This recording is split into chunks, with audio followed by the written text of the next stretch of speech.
It was this sense inside of me, like I'd finally completely dedicated myself to Satan. When I began to experiment with witchcraft, I began to feel this control. I began to feel like I can manipulate the world around me. I can manipulate the people around me. I'm tired of being stepped on. I'm tired of not being, accepted and loved by everybody.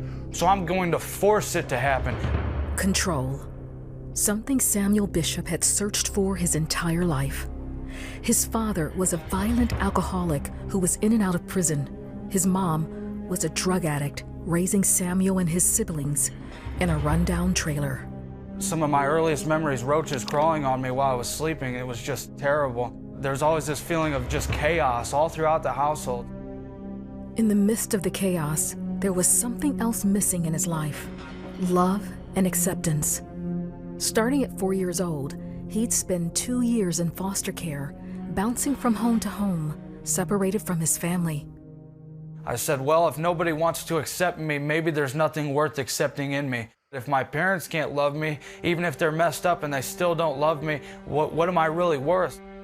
By the time Samuel was 15, he was living with his dad, using drugs, drinking, and battling depression. There was always this crushing feeling I was always going to have to deal with this stuff, and life wasn't even worth living. I've constantly felt this suicidal pressure that, why do I even try? As my depression just got worse and worse, I was starting to use these things regularly because I couldn't stand it when I was sober. After high school, he enlisted in the Army, trying to find his way in life, but was discharged after only 2 months. I was really lashing out at people. I got in fights with people. They said, you're not mentally fit to be a soldier because of your substance abuse problems, because your depression and your anxiety are so serious. Samuel moved in with his dad and started working as a janitor in a high school. He added meth and heroin to his daily cocktail of drugs. He also started getting involved in toxic relationships with women, where drugs and violence were the norm. By 19 years old, he thought he was beyond hope. He even believed lies he thought about God. God loves you only while you're doing well, only while you're doing good. The minute that you step out of line, God just wants to strike you down and destroy you. So I figured it's so hard to try that I don't even want to bother trying because God's expectations are too high for me. It was then he met a woman who was a Wiccan high priestess who introduced him to the occult and New Age practices. Through Satanism, he'd found the control and self-worth he always wanted. It's like there'd be manifestations, like stuff would move around. I'd do a spell or a ritual or something, and I'd see something happen as a result of it. And I thought, man, I'm in control. I loved that feeling of I have power, I have the ability to do something. In early December 2018, Samuel made a blood covenant, dedicating himself to Satan. At once, he knew it was a mistake. I felt in that moment complete emptiness, a complete just hole, like there's nothing in me at all. I felt like, okay, there's no more forgiveness. You're going to hell now.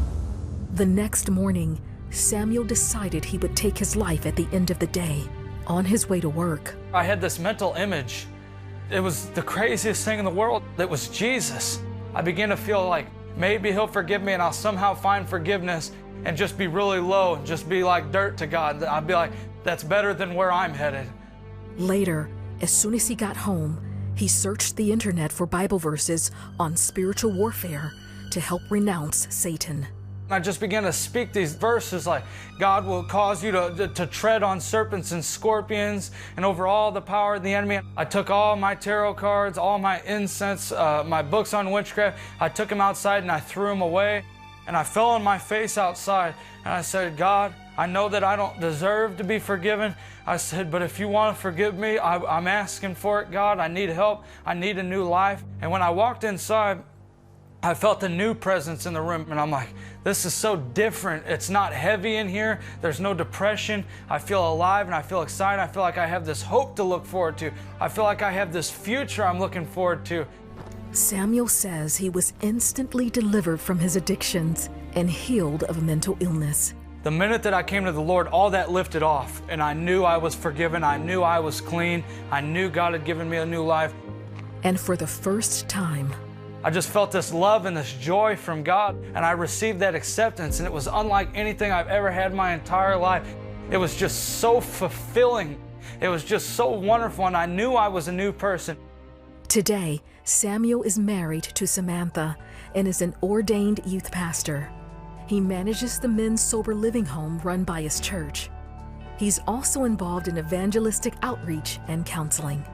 I just thank God for everything that He's done in my life, and it's a blessing to be able to reach out to people. It doesn't matter how far away from God you are, how far you've gone with the devil, how much you've surrendered to Him, you can always come back to Jesus.